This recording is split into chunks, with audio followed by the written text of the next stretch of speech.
새벽 예배에 오신 응아오리교회 성도님들을 주님의 이름으로 환영하고 축복합니다. 먼저 사도신경 하심으로 2월 23일 새벽 예배를 시작하겠습니다. 나는 전능하신 하나님 아버지 천지의 창조주를 믿습니다. 나는 그의 유일하신 아들 우리 주 예수 그리스도를 믿습니다.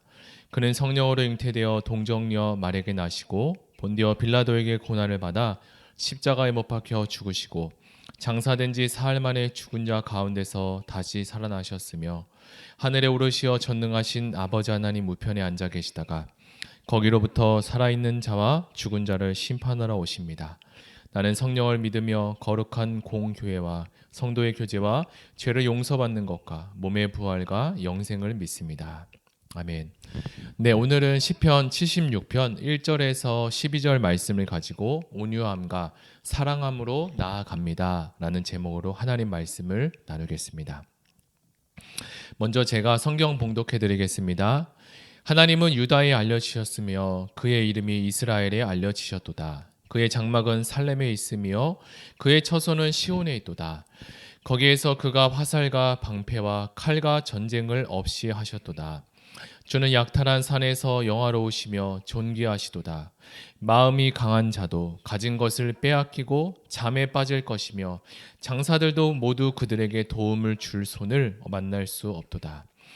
야곱의 하나님이여 주께서 꾸짖으시며 병거와 말이 다 깊이 잠들었나이다.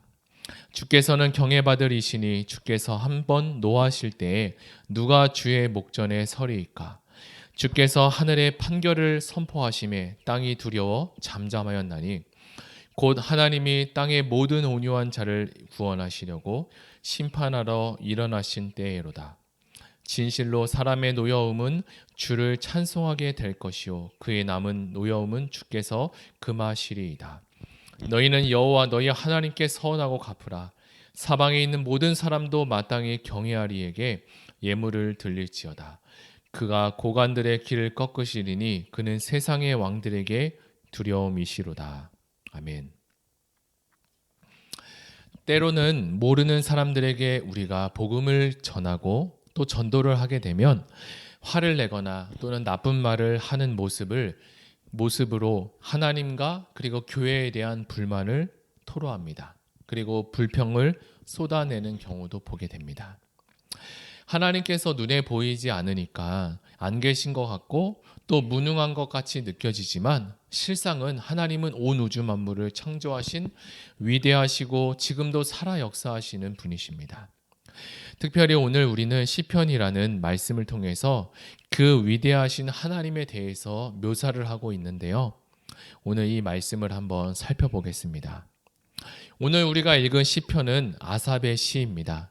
아삽이라는 것은 아삽은 찬송에 관한 업무를 맡은 레위인들의 우두머리였습니다. 그들은 찬송의 업무에 외에 선견자로도 불렸는데요. 이는 하나님의 말씀을 전하는 역할도 함께 담당했던 것으로 여겨집니다. 오늘 본문은 시편 76편 크게 네 부분으로 나누어서 설명을 할 수 있습니다. 1절에서 3절은 하나님의 승전과 그리고 시온에 대한 선포입니다.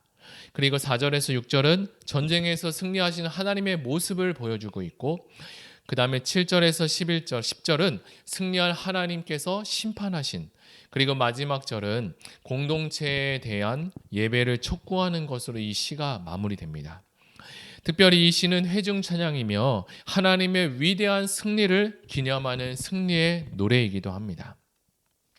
여호와 하나님은 영광스럽고 평화로운 시온에 계시지만 온 세상이 두려워하는 하나님입니다. 주님은 온 세계의 심판자가 되시기 때문이죠.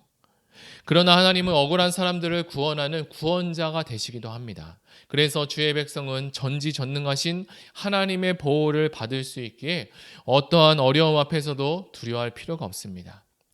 그 하나님은 샬렘에 장막을 두시고 또한 시온에 처소를 두었다라고 이야기하십니다. 살렘은 예루살렘의 고대 명칭이기도 하고 이 단어는 시온과 함께 예루살렘 성전을 뜻하기도 합니다. 굳이 예루살렘을 이렇게 고대 명칭으로 일컫는 이유는 살렘이 우리에게 평화를 떠오르게 하기 때문입니다. 이렇게 시온에 거하시는 주님은 전쟁을 없애시는 분입니다. 주님은 시온에서 온갖 전쟁과 무기들을 없애셨습니다. 성경은 종종 하나님에 대해서 그리고 하나님을 시온에서 부르짖는 사자로 묘사하며 주님을 용사로 또 묘사하기도 합니다. 이 용사는 평화의 왕이시며 자기 처소에서 전쟁이 일어나는 것을 용납하지 않으십니다.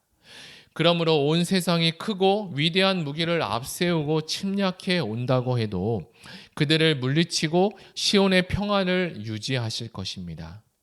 이 시온에는 평화의 왕이 그곳에 항상 함께 하시기 때문입니다. 우리는 인간의 역사를 한번 잠시 생각해 보면 대부분의 전쟁은 자신들의 평화를 위해서 싸운다라고 이야기하고 명분을 내세우지만 그 명분대로 이룬 전쟁은 거의 없을 것입니다. 오직 하나님만이 절대적인 권능으로 평화를 이루실 수 있는 분이기 때문에 그때 비로소 진정한 평화가 이 땅에 세워질 것입니다. 이어서 4절과 6절을 한번 살펴보겠습니다.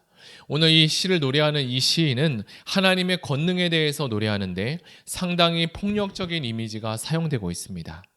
그런데 여기에 숨겨진 반전이 있는데 이곳에 묘사된 하나님은 약탈하시고 꿀짖으시고 노하시고 공포에 떨게 하시는 분이지만 그렇게 하시는 이유가 땅의 모든 온유한 자를 구원하고자 함입니다. 특별히 이 단락에서 야곱의 하나님이 승리하시는 모습이 생생하게 그리고 있습니다. 먼저 4절에서는 산더미같이 쌓인 약탈물과 그 위에서 승리자로 영광의 광채를 내시는 하나님의 모습을 드러내주고 있습니다. 그리고 5절에서 전투에 참가했다가 희생당한 패배한 군사들을 바라보시고 있는데 그들은 원래 용맹한 전사들이었습니다. 그러나 이제 그들은 탈취당하고 오히려 잠에 빠져들게 됩니다. 성경에서 잠이라는 단어가 종종 나오는데 잠이라는 것을 어찌 보면 죽음을 더 미래적으로 표현하는 이야기도 쓰일지 모릅니다. 하나님께서는 이 침략자들을 쉽게 물리치셨다라고 하는데 5절은 구체적으로 그들 중에 그 누구도 힘 한번 쓰지 못하고 모두 죽어나갔다고 이야기하죠. 그렇게 용맹스럽던 군사들도 죽음의 굴레에서 빠져나오지 못하고 죽어가야만 했습니다. 만군의 하나님 여호와께서 함께 하시면 전쟁의 결과가 모두 이렇게 됩니다. 그들은 모두 하나님의 권세와 그리고 권능 앞에 무릎을 꿇게 됩니다. 이제 악인들은 하나님이 무슨 권리로 이렇게 사람들에게 찾아와서 이 세상에 찾아와서 진노하시냐라고 따질 수 있습니다. 따집니다. 앞에서 이야기 드린 것처럼 말입니다. 그러나 실제로는 하나님이 인간에게 진노할 권리가 없는 것이 아니라 인간이 하나님 앞에 노여워할 권리가 없는데 말이죠. 시인은 하나님을 마땅히 경외해야 할 일이라고 선포합니다. 세상의 높은 자들이나 그리고 왕들 모두 하나님의 권세 앞에 무릎을 꿇게 되게 됩니다. 어리석은 자들은 하나님이 없다 하고 자신들이 하나님 앞에 설 수 있는 힘이 있다라고 착각하지만 정작 시간이 흐르고 하나님 영광 앞에 머리를 조아릴 때가 오게 됩니다. 이 세상은 가면 갈수록 시간이 지날수록 하나님을 경홀히 여깁니다. 하지만 하나님의 자녀인 우리들은 하나님의 위대하고 절대적인 권세를 기뻐하고 찬양하는 것이 마땅할 바입니다. 과학이 발달하고 문명이 발전한다고 해서 인간이 하나님 앞에 교만하게 나아갈 수는 없습니다. 우리는 세상을 살아면서 하나님을 대적하고 적대시하고 만홀히 여기는 사람들을 만날 때마다 우리는 하나님의 권능에 대해서 확신을 가지고 더욱 강하게 가져야 할 것입니다. 그리고 이 시의 시인처럼 담대히 그들 앞에서 예수 그리스도의 구원과 그리고 권세와 권능을 전할 수 있는 우리 모든 전도자가 되어야 합니다. 세상에는 마음이 강하고 의지가 강한 사람들이 있습니다. 이 말은 좋은 의미에서 강함이 아닙니다. 남들보다 탁월한 지성과 그리고 정신력을 가졌다고 긍정적인 강한 마음이 아니라 사람들을 해하고 끄떡없는 부정적인 의미의 강한 마음을 의미합니다. 강팍한 마음을 또 이야기할 수 있습니다. 이러한 사람들은 흔히 찔러도 피 한 방울도 나오지 않을 것 같다라고 이야기합니다. 오늘 우리가 읽은 이 시편에도 이런 사람들이 화살과 그리고 방패와 칼로 전쟁을 일으키고 약탈했습니다. 하지만 이들의 영광은 그리 오래 가지 않을 것입니다. 하나님이 그들에게 똑같이 보응하시고 심은 대로 걷게 하시기 때문입니다. 그러나 우리 주변에 이런 사람들이 있어도 그들에게 복음을 전해야 하고 그들에게도 복음이 필요하고 그들에게 복음을 또 알려주어야 할 의무가 우리에게 있습니다. 거기서도 분명히 복음의 역사가 일어나기 때문입니다. 하나님은 우리에게 땅끝까지 이르러 복음을 전하라고 오늘 우리에게 말씀하십니다. 온 세상에 땅끝까지 이르러 복음이 전파돼야 주님은 이 땅에 다시 오신다라고 말씀하셨습니다. 구원 사역에 있어서 주님은 추수할 것이 많은데 추수할 일꾼이 없다고 주님이 말씀하신 것처럼 추수할 일꾼이 되기를 우리가 기도하고 소망합니다. 세상의 약함이 오히려 위력을 발휘하는 심판의 날이 곧 우리에게 닥칠 것입니다. 마음이 강한 자들은 하나님 앞에 무너지고 세상에 보잘것없던 사람들이 세워지는 그런 심판의 날이 올 것입니다. 우리들은 그 날을 바라보며 사는 자들에게 이 땅의 유혹들, 특히 우리가 스스로 강해지고 어떻게든 높아지려는 그 유혹을 우리는 이겨내야 합니다. 죄와 싸우되 피 흘리까지 싸우지 않았다고 하지만 히브리서 기자는 우리가 죄와 싸우되 피 흘리까지 싸우라라고 이야기하는 겁니다. 그래서 예수님을 닮은 온유함으로 오늘 하루도 견디고 버티고 살아가시기 바랍니다. 오늘 이제 말씀을 정리하며 들은 말씀을 생각하며 다 같이 기도하기를 원하는데요.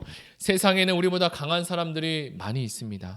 그런 세상에서 우리는 그들을 이기려고 하기보다 오히려 온유함으로 그리고 그리스도의 복된 자들로 사랑하는 주님의 주시는 그 사랑을 가지고 나아가야 할 것입니다. 그들에게도 복음이 전해지고 예수 그리스도의 사랑이 전해지고 그리스도의 복음의 물결이 그리고 그리스도의 향기가 온 땅에 흘러가게 하여 주시옵소서. 우리 이 시간 다 같이 기도하기로 합니다. 우리 들은 말씀을 생각하며 다 같이 기도하시겠습니다. 사랑의 하나님 감사합니다. 오늘 시편의 말씀을 통해서 악인들이 그리고 힘센 자들이 마음이 강한 자들이 강팍한 영혼들이 이 세상을 또 하나님 그렇지 않은 사람들을 향해서 억압하고 또 조종하고 힘들게 하고 전쟁을 일으키며 약탈하는 일들이 많이 있었습니다. 그 전의 시대에도 그랬지만 지금 현대를 살아가는 우리 시대에도 그런 비슷한 양상들이 벌어지고 있습니다. 하나님 우리에게 무엇보다 필요한 것이 지금 이렇게 어려운 상황 가운데 필요한 것이 바로 예수 그리스도 그리고 복음인 줄 믿습니다. 하나님 우리에게 복음이 우리를 복된 소식으로 인도할 것이고 우리를 기쁨의 소식으로 인도해 주실 것입니다. 세상은 자신들이 복음이라고 얘기하고 자신들이 하나님이고 예수님이라고 이야기해서 자신들을 따르라고 이야기하지만 그곳에는 참된 복음이 없으면 다른 복음이 난무할 뿐입니다. 하나님 오늘 시편 기자가 말씀한 것처럼 우리에게 주님의 진정한 복음이 선포되게 하시고 영혼 사랑하는 마음과 하나님의 사랑 그리고 내 자신이 하나님 세워지고 이웃을 세울 수 있는 하나님 아버지 그리고 세상을 향해서 나아갈 수 있는 하나님 우리가 균형 잡힌 신앙인이 되게 도와주시고 풍성한 삶을 살아갈 수 있는 은혜가 충만해지게 하여 주시옵소서. 감사드리며 예수님의 이름으로 기도드립니다. 아멘. 이 시간에 두 번째로 기도할 것은 우리 교회를 위해서 같이 기도하기로 합니다. 온전한 연합을 이루는 공동체가 되게 해달라고 다락방의 진실한 관계 공동체가 추구되며 다락방 안에서 아름다운 교제와 섬김이 일어나게 해달라고 코로나 상황 가운데 이제 곧 다락방이 개강합니다. 준비가 기도로 준비되게 도와주시고 우리의 심령과 마음을 준비하게 하시고 세워지는 순장님들 가운데 하나님의 복음이 충만해지게 도와주시고 말씀으로 충만 은혜로 충만한 시간 될 수 있도록 하나님 은혜의 통로가 되게 해달라고 우리 다 같이 기도하시겠습니다. 사랑의 하나님 감사합니다. 이 시간 두 번째 기도할 것은 교회를 위해서 기도합니다. 특별히 코로나 상황 가운데 우리가 연합을 이루어야 되고 온전한 연합을 이루는 아름다운 공동체가 되어야 하는데 그곳에는 먼저 복음이 선행되어야 될 줄 믿습니다. 우리가 먼저 복음을 알고 하나님 복음에 노출되고 복음이 말하는 많은 공동체 가운데 우리가 젖어들어서 하나님 나도 모르게 복음으로 살아갈 수 있는 하나님 그 복음의 공동체 안에서 건강하게 신앙생활하며 균형 잡힌 하나님 믿음의 참된 참믿음으로 살아갈 수 있는 은혜를 덧입혀 주시옵소서. 이제 3월부터 하나님 다락방이 시작되고 또 추석 예배도 준비되는 가운데 하나님 추석 예배는 많은 성도님들이 이제 나와서 하나님께 예배할 수 있도록 코로나가 잠잠해지게 도와주시고 하나님 이 모든 상황 가운데 더욱더 우리에게 열정이 가득한 하나님의 은혜와 성령의 충만한 역사로 주님 축복하여 주시옵소서. 오늘도 하나님이 역사하실 수 있는 의왕 우리 교회가 되게 하시고 의왕 우리의 모든 성도님들 가운데 하나님 말씀으로 충만하고 성령으로 충만하고 오직 하나님의 말씀만이 우리를 구원하고 건지실 것을 믿으며 나아갈 수 있도록 주님 도와주시옵소서. 감사드리며 예수님의 이름으로 기도드립니다. 아멘. 우리 이 시간에 마지막으로 기도할 것은 이제 가지고 오신 개인 기도 제목과 그리고 나라 민족을 위해서 교회를 위해서 다 같이 기도하시겠습니다.